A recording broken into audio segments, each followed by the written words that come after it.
Bueno, ahora va a hablar el doctor Duto, que con un gran esfuerzo de producción lo hemos traído de Rosario.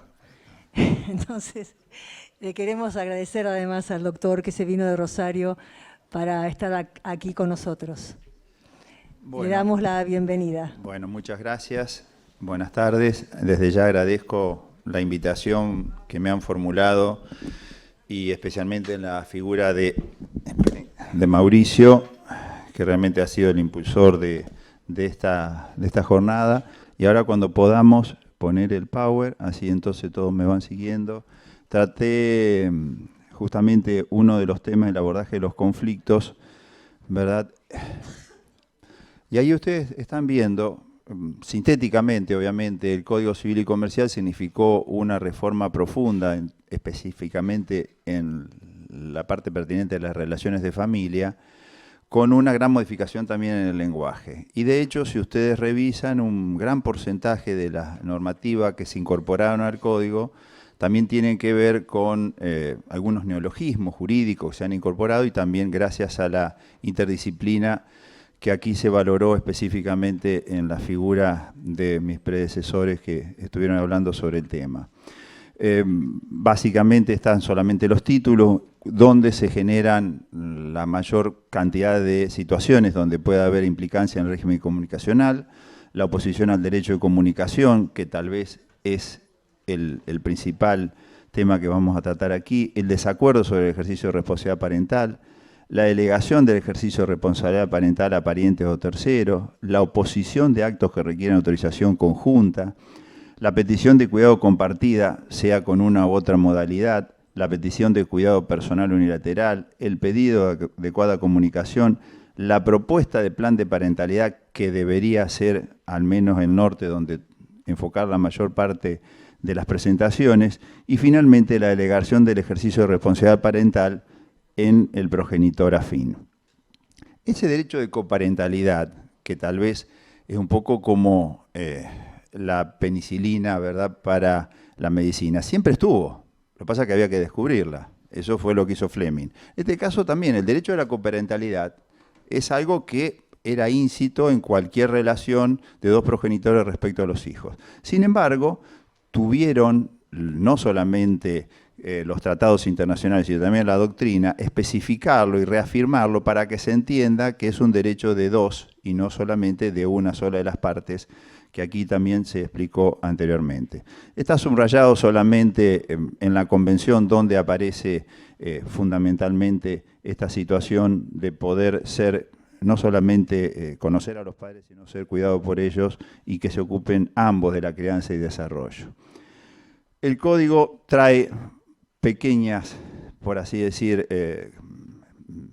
indicaciones sobre cómo llevar adelante. Cuando yo escuchaba hoy que discutían sobre el procedimiento, acá habla del procedimiento más breve cuando hay algún tipo de desacuerdo.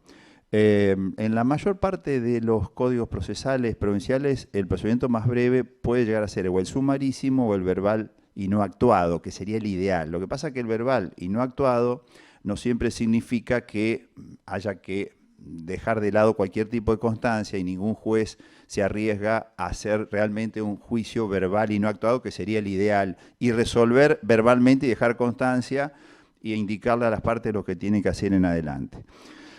Repito, es importante ahí la previa audiencia de los progenitores, obviamente con intervención del Ministerio Público. Si los acuerdos son reiterados, el Código da una posibilidad. Nosotros tuvimos hace unos años atrás la situación de poder resolver este tema, después vamos a ver el fallo, en la cual se atribuyó por 2 años el ejercicio de las funciones exclusivamente a uno de los progenitores. Con lo cual es también una herramienta que se puede llegar a tomar si uno observa a lo mejor alguna situación que puede desbordarse en el futuro. El derecho y deber de comunicación junto con el deber de informar, creo que está suficientemente explicitado, y específicamente lo que tiene que informarle al otro progenitor sobre educación, salud y otras cuestiones relativas a la persona y bienes del hijo. Los deberes de los progenitores, y aquí sí es una situación increíble. Ustedes habrán visto que un artículo del Código especifica que se debe respetar y facilitar el derecho del hijo a mantener relaciones personales con abuelos u otros parientes, pero en realidad no se lo ve desde el punto de vista tal vez del hijo o del abuelo, sino respecto de los padres, algo que llama la atención. Debería ser, me parece, referido no solamente a los niños, sino a la posibilidad de que los abuelos puedan participar y opinar sobre ese contacto que a lo mejor serviría en muchísimos supuestos para evitar algún tema de denuncia o cuestión que después termina siendo falsa, por así decir. Bueno, régimen de comunicación tal vez es una definición muy simple, este tema de tratar y ver periódicamente a mayores de edad, limitado en su capacidad, con el objeto de cultivar las relaciones personales. Está especificado en la ley 26061, el artículo 7, ustedes saben que esta ley es una especie de ley orgánica de la Convención sobre los Derechos del Niño, que las provincias después la replicaron, con algunas variables procesales, pero la mayoría trató de mantener una coherencia con la 26061 y casi todas ratifican, por así decir, esos derechos que tienen los niños de poder tener contacto con ambos progenitores cuando se produce justamente la crisis de la convivencia. Y ahí tenemos, me parece, una de las claves que hay que trabajar, los distintos tipos de sentencias que podemos tener en las relaciones de familia. Hay algunas que son de contenido netamente patrimonial que tal vez son las más fáciles de ejecutar. Usted puede ser, por ejemplo, la atribución de vivienda familiar o el tema de alimentos, prescindiendo de la voluntad incluso de la persona que tiene que prestarlo. Después tenemos sentencias con órdenes impuestas al mismo Estado.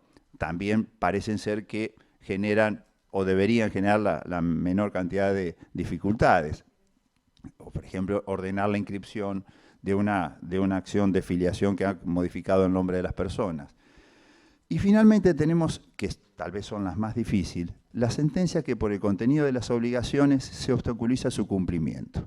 Y ahí entonces tenemos que tal vez son las más con mayores riesgos para poder llevarlas adelante y hacerlas cumplir, probablemente porque, como antes se advirtió, tal vez se carezca de esa función específica de los jueces civiles en cuanto a imponer, a veces hasta manu militari, si se quiere, la resolución, que es la efectividad, ¿verdad? Esa cuestión que vemos también delineadas en los códigos o en las leyes sobre el acceso a la justicia y después el cumplimiento de las resoluciones, tiene que ver un poco con esta situación.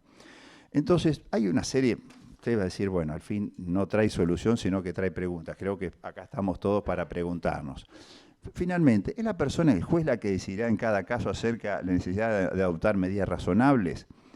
¿Cuáles son y en qué oportunidad se exigen?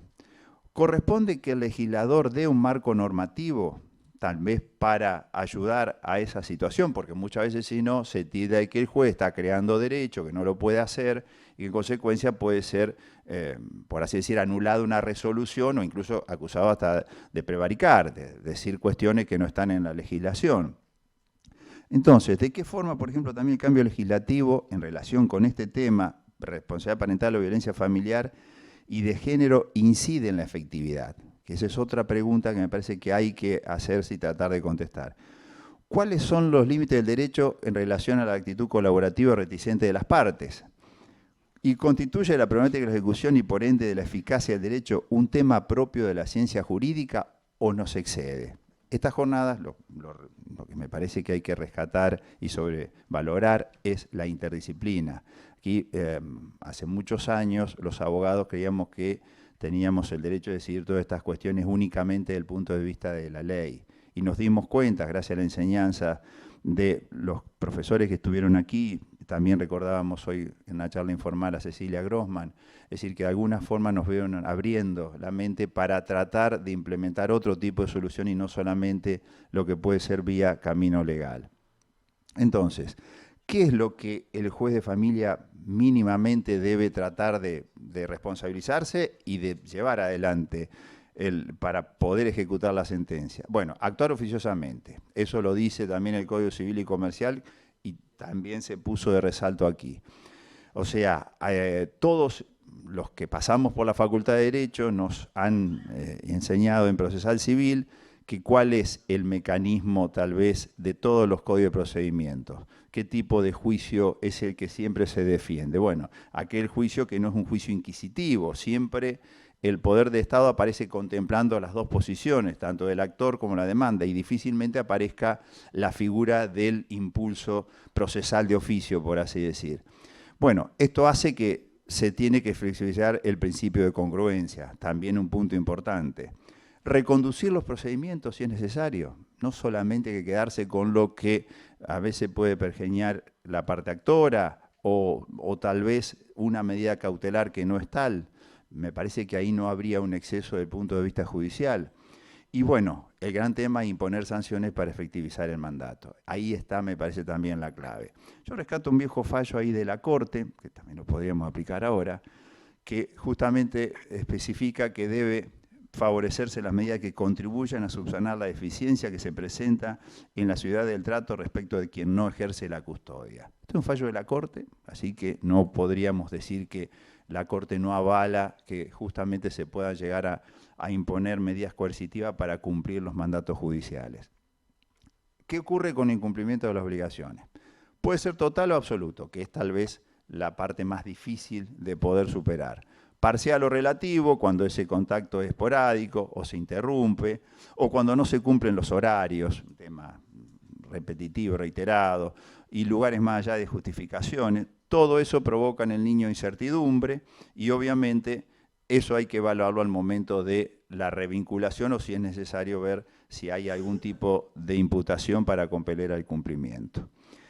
Los factores que se pueden observar y que se repiten son, digamos, primero la obstrucción sistémica no pacífica de un progenitor al pleno ejercicio de comunicación con el otro. El proceso continuo para influenciar negativamente, esto también es fácilmente observable. Ambos progenitores nunca toman conciencia y respetan el derecho de su hijo a vivir justamente en un ambiente armónico entre ambos, porque a veces acá se ha recargado la tinta sobre quien no, sobre quien convive posiblemente, pero también hay que entender que muchas veces el no conviviente hace lo imposible para lograr, más que revincularse con sus hijos, en tratar de afectar a la parte que convive con los hijos, en vez de tratar de sanear su actitud con respecto con los hijos. Y me parece que el caso que no es resuelto con la seriedad que se requiere, el niño muchas veces ya es adolescente y se llega tarde. Todo ello generalmente da como resultado que el adolescente se va a negar a renovar cualquier tipo de contacto. La ejecución de la sentencia. ¿Por qué falla la ejecución de la sentencia? Bueno, yo marqué algunas pautas, puede haber muchísimas más. Puede ser razones culturales. Un país hermoso habitado por una sociedad increíblemente que nos chocamos todos los días. Hoy hablaban de la conducción. Si entramos a Buenos Aires vemos cómo se conduce. Y toda la sociedad, estamos todos inmersos, es decir, aquí hay una cuestión cultural que va a costar muchísimos años en revertir y tal vez esta tenga que ver con esta falta de cumplimiento de la ley. La inexistencia de instituciones que de alguna forma repriman severa y prontamente esas desobediencias. Nosotros estábamos cansados de remitir a la justicia penal la desobediencia a una orden judicial. ¿Y la excusa cuál era? Especialmente en el tema de violencia familiar que hoy Mauricio trató. Que como la ley civil tenía una sanción específica, ustedes saben, trabajos comunitarios, en fin, hacer curso de derechos humanos, todo lo que ustedes quieran, entonces los jueces no podían de alguna forma volver a cargar las tintas o volver a sancionar penalmente porque había una sanción civil. Personalmente me fui a hablar con los camaristas, que eran los que de última resolvían, cuando teníamos el viejo sistema, ahora con el nuevo sistema eso se puede hacer de otra manera, para que revieran el tema, diciendo que son dos casos distintos. Una cosa es la desobediencia en cuanto a la violencia familiar que el mismo juez civil le puede imponer, y otra cuestión es la desobediencia al mandato judicial, que es un delito que está en el Código Penal. Hasta que se logró finalmente en el año 2012-2013 que una de las salas de la Cámara Penal entendiera y lo llamó y lo imputó a una incumplidora, por así decir, que justamente se negaba sin ningún motivo e increíblemente dio resultado y se empezó de alguna forma, ustedes saben que esa rueda, una noria que funciona muy despacio, pero bueno, de alguna forma se empezó a modificar la cuestión. Las otras medidas coercitivas, entrega forzosa con asistencia de la fuerza pública. Más de una vez nos vimos tentados, es decir, mandamos al oficial de justicia con la policía, pero ¿qué ocurre? También tenemos no solamente lo que puede ser una realización de una medida totalmente que pueda parecer injustificada, por así decir, incluso sin querer cometiendo un abuso peor sobre el propio niño o niña. Entonces dijimos, bueno, tiene que ser casos muy justificados. Los informes psicológicos ponen de manifiesto, sí, el efecto negativo y traumatizante. Y justamente esos informes tienen que ser coherentes. Hemos levantado, obviamente, inmediatamente el secreto profesional, porque si no también estaba esa historia que se amparaban en el secreto profesional y no querían revelar absolutamente nada, entonces era todo una cuestión de incidentes. Entonces se le decía al perito que colaborara, pero a su vez se levantaba automáticamente el secreto profesional para que no se diera el incidente y acortar los plazos. Y el factor sorpresa. Por ejemplo, una medida que da resultados. Yo no quiero decir que esto es la ciencia de lo concreto, pero por ejemplo, citamos a los progenitores. ¿Dónde están la mayor parte de los niños a la mañana? En la escuela. Entonces, ¿qué se hace? Le digo al progenitor que no convive que vaya a retirar al niño de la escuela y lo traiga para ser escuchado. Por el defensor y por el que les habla. No la persona que convive. Se queda mirando, se llama a la escuela, lo acompaña una trabajadora social, lo traen e increíblemente se modifica. El niño es medio sorprendido, por eso digo el factor sorpresa. No se esperaba. La madre tampoco se esperaba que el juez, la madre digo por la mayoría de los casos, puede ser el padre, que se lo fuera a citar y a llamar y a escuchar, y mágicamente los problemas no eran tan graves, porque no era una cuestión que de acusación, no estamos hablando aquí de una acusación de abuso, sino a lo mejor algún tipo de impedimento determinado. Muchísimas veces a través de ese factor sorpresa se logró la revinculación, sin ningún tipo de excusa, porque, por ejemplo, si la primera oposición no puede retirarlo porque tiene una prohibición de acercamiento hacia mi persona, por ejemplo, pero no prohibición de acercamiento hacia el hijo en la escuela, y avisarle a la escuela que va a ir el padre, porque también está la otra cuestión que las instituciones educativas muchas veces siguen el discurso a lo mejor del progenitor que conviven y si aparece la otra persona, aunque no tenga ninguna prohibición, es como si apareciera el diablo y le dicen no se puede acercar, no puede hacer nada, no puede nada, cuando en realidad no es tal.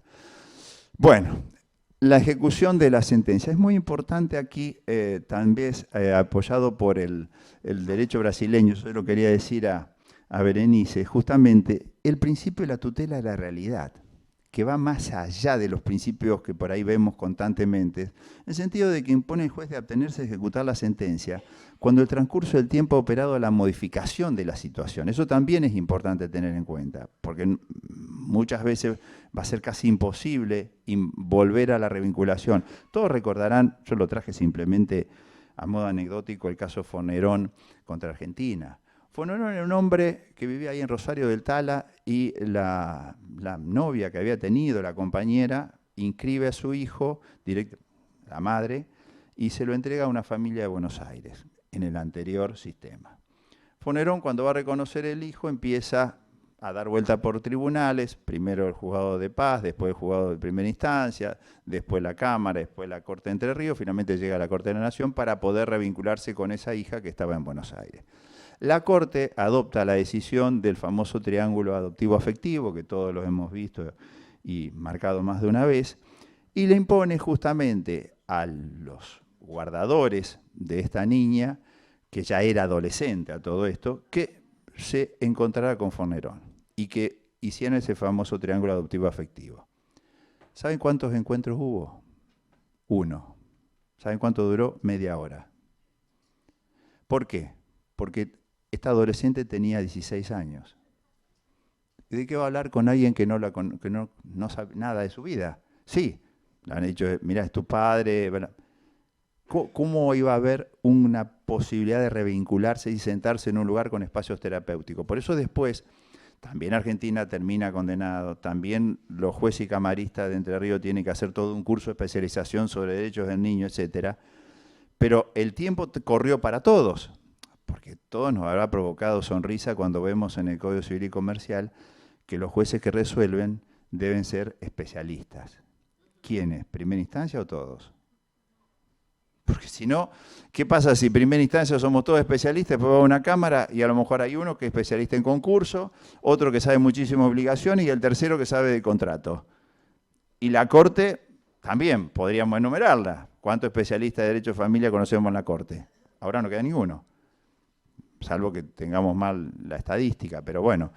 Sin embargo, el Código dice, y no discrimina, y tampoco dice que tiene que ser solamente primera instancia, dice que los jueces deben ser especialistas. Parecería que deben ser todos, o al menos tener uno de los integrantes que sepa, porque entonces vería a lo mejor con otros ojos.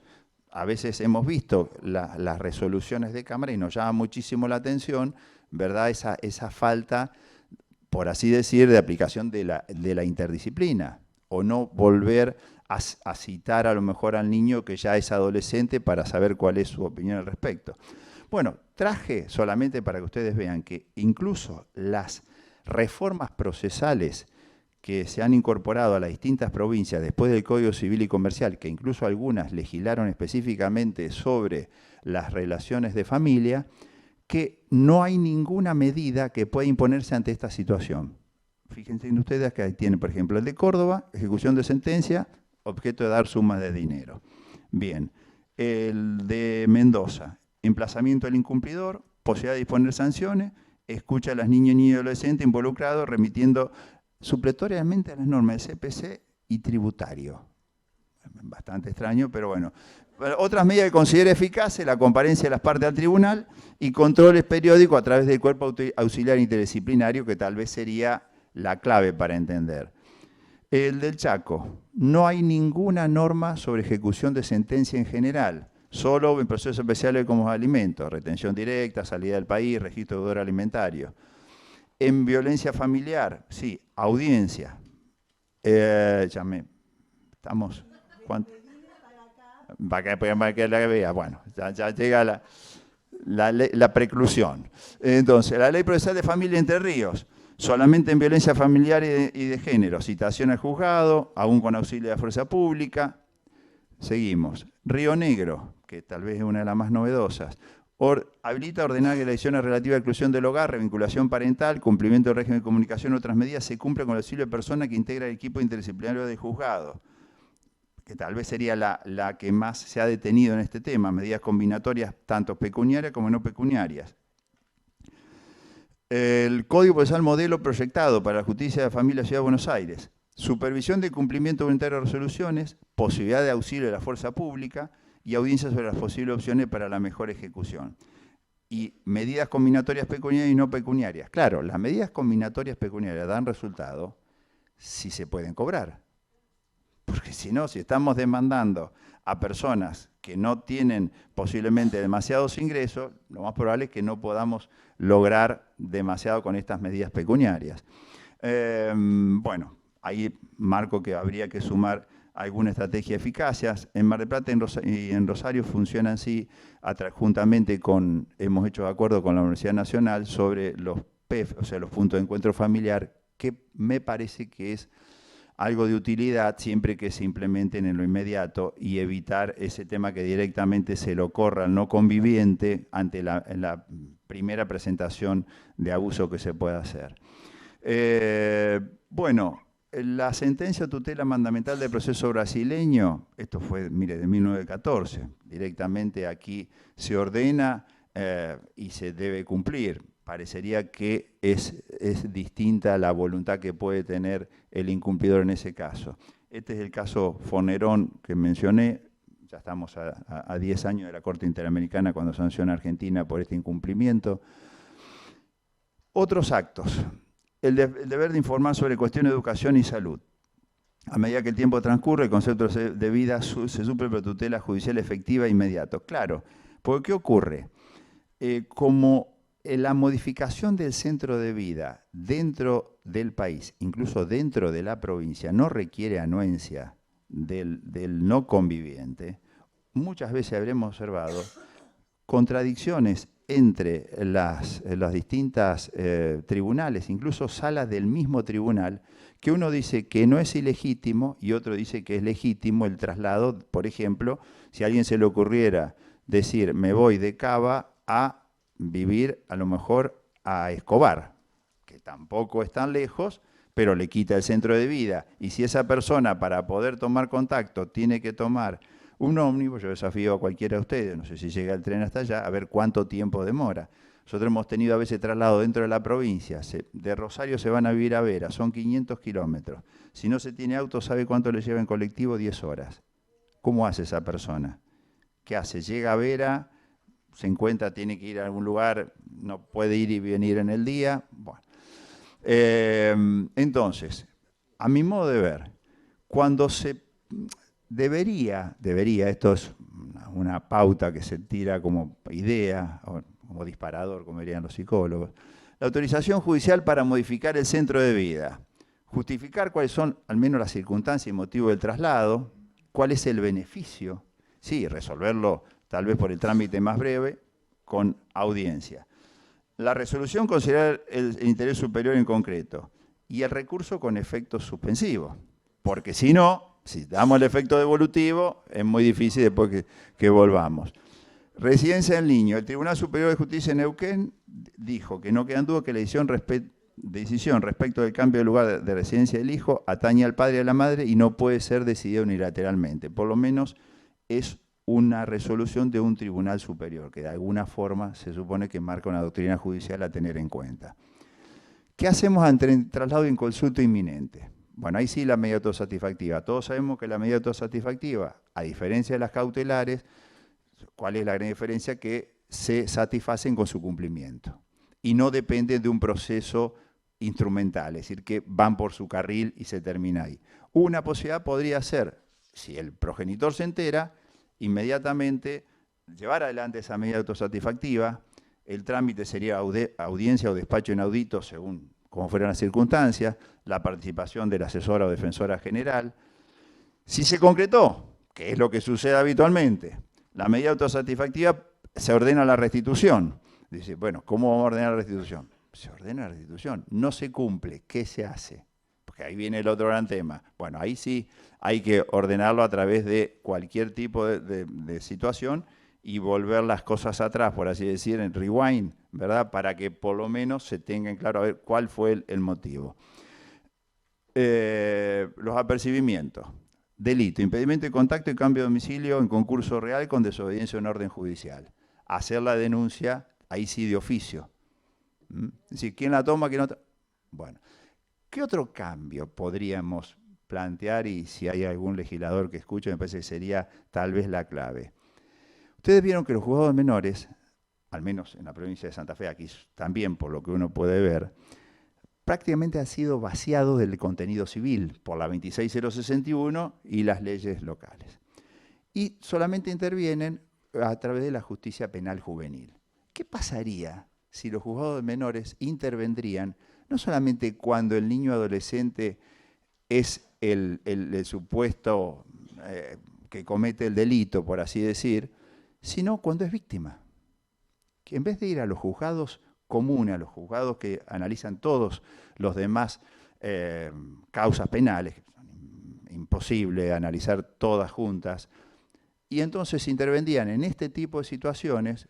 ¿Por qué? Porque tienen personal especializado, tienen la interdisciplina ahí, y a lo mejor podría ser una forma de una mejor y más pronta solución a este tema de que cuando se hace este tipo de denuncia, los fiscales, hoy por hoy, porque tienen 2 millones de causas con el narcotráfico, con todo lo que a ustedes se les ocurra, ¿qué hacen? O archivan o tratan de patear por ahí, como no dando importancia a este tipo de desobediencia.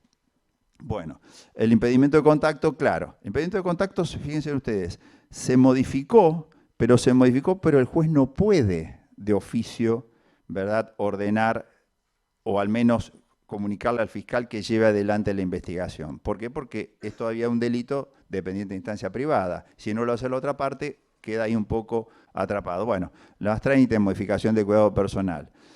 Bueno, los 30, ustedes están viendo ahí que varían, por ejemplo, Córdoba, un IUF por cada día de incumplimiento, puede ser un monto fijo de 10.000 pesos, suma progresiva por días, por semanas o meses, depende de los cálculos que queramos hacer.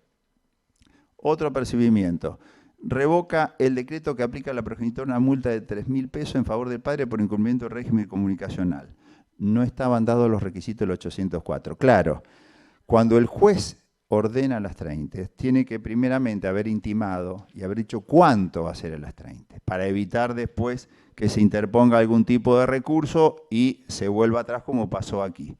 Entonces, esta cuestión, miren ustedes que en 30 oportunidades el magistrado le dio pautas sobre retiro y reintegro para que cumpla. Y ordenó, bueno, deber de conducta de las partes, pero nunca había dicho en esas 30 intervenciones que fuera bajo procedimiento de las 30 y cuáles eran las 30 que se iban a aplicar, porque si no, no se satisface el 804. Entonces es importante marcarlo cuando se intime. En caso de incumplimiento se aplicará, no sé, 1 kilo de harina por día, lo que ustedes quieran, pero decirle cuándo va a empezar a funcionar. Sí. ¿Cuál sería el 804? El que dice las 30. Del Código Civil y Comercial, el que marca el punto de las 30. Okay, las sanciones combinatorias. Bueno, en su momento, este es el caso que ya estamos cerrando. Cerramos. Bueno, sí. Este fue el caso que les comenté sobre que le otorgamos directamente el ejercicio a uno solo de los progenitores por 2 años por el incumplimiento. Bueno, otra cuestión. Puede imponer las medidas para asegurar el cumplimiento del régimen de comunicación. La denuncia de abuso y violencia familiar se usa como mecanismo por unos progenitores para lograr ser el único y exclusivo referente de su hijo. Eso es un punto también que hay que tenerlo en cuenta. Hay un descreimiento y desgaste de instancia judicial, hay una desesperanza en reinvertir la alienación, y la oposición del niño ante la versión del progenitor o instructor esbozada durante la prolongación de la falta de comunicación en el tiempo, entre otras, conspira con la posibilidad de comunicarse. Citar a las partes de audiencia conciliatoria, las 30, cláusulas penales de origen convencional, apercibimiento de modificar el régimen de cuidado personal. Bueno, la inscripción en registro de progenitores que obstaculizan el contacto, pero aquí tenemos solamente en 3 provincias, al menos yo encontré estos 3 registros, Santa Cruz, Mendoza, perdón, 4, Mendoza, Río Negro y Chubut, que hay un registro de obstructores de vínculos familiares para que, similar a lo que sería el registro de deudores alimentarios morosos. De alguna forma que no es una mala idea, por ahí puede servir y a lo mejor puede haber otro tipo de conducta, por así decir. En su momento nosotros impusimos esta sanción ante incumplimiento injustificado, y sé que es una sanción dura para el niño o niña adolescente, la retención de la mesada. No que deje de depositar los alimentos, que siga depositando los alimentos, pero no que la progenitora no retira hasta tanto que se cumpla el régimen ordenado. Y da resultado. A veces la víscera que más duele a la gente es el bolsillo.